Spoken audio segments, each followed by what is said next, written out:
Hi guys, so this new video is gonna be about how I got an A in my Sociology AS exam.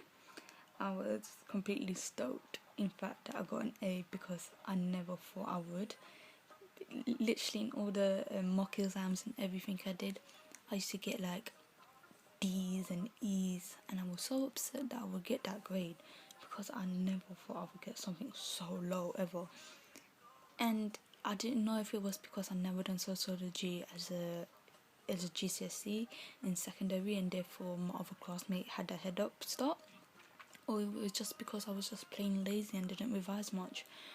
But whatever it was, it motivated me to do well, and I used that motivation so wisely that I just focused so much on sociology, and I am grateful that I got an A.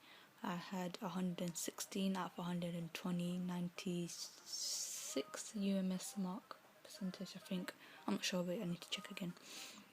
But in this video, I'm going to show you how to get an A in sociology using, using the correct grammar, using the correct writing skills, because that is the major thing that you need to get an A in. Like, these are all my notes that I made.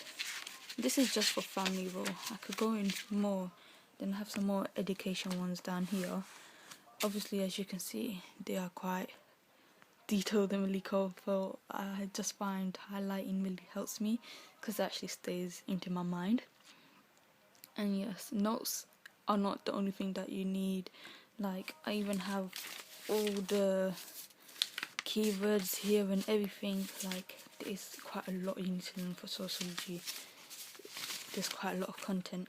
But anyway, here's how to use the correct writing skills. This is how to structure an essay.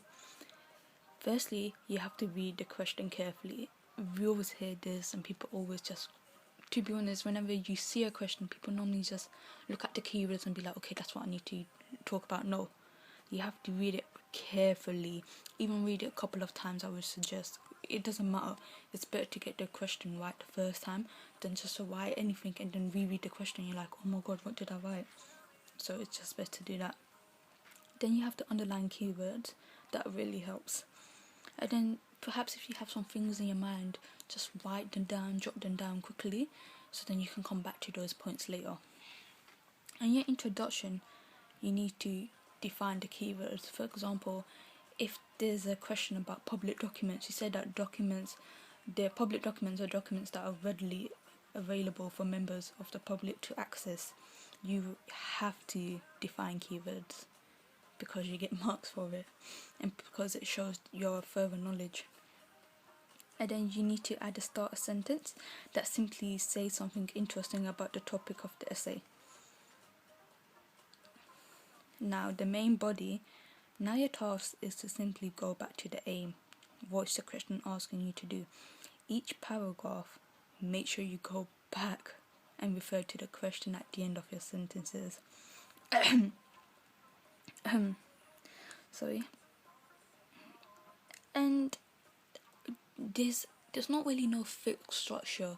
Like, I, for example, used to ask my sociology teacher numerous of times, so how many paragraphs should I include? So how do I know when I stop?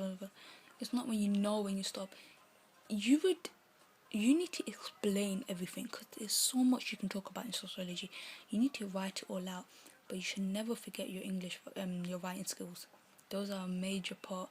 Make sure whenever you say something, you come back to the question, say how it links, and say the effects of it and everything like that. Use PO, point, evidence, explanation, and linking. That is the most important things. And I'm so grateful that my secondary school, Brampton Man Academy, had drilled that into my head. So shout out to Brampton. Anyways, back to the conclusion. This is literally just a brief summary of the main points. Don't start rewriting everything you wrote, just summarize it. And if it's a question that perhaps you have to pick a side, you can add your own final commentary on which side you think of the argument is more valid and why. But just remember that whatever opinion you have to justify it and add any evidence. Sorry? And that's all really. I use this to help me a lot, and I will just reading this. I hope you guys can see it properly, and perhaps, I don't know, pause that here and just screenshot it and use it, because this is really helpful. And that's all really, but don't forget to use all your notes and everything, and I hope the best for you guys. Yeah, congratulations on all your results, whether it was GCSE, A levels. Hope everyone got into a good uni, whichever one they wanted to be. That's all. Thanks, thank you guys, and subscribe and share. Thank you. Bye.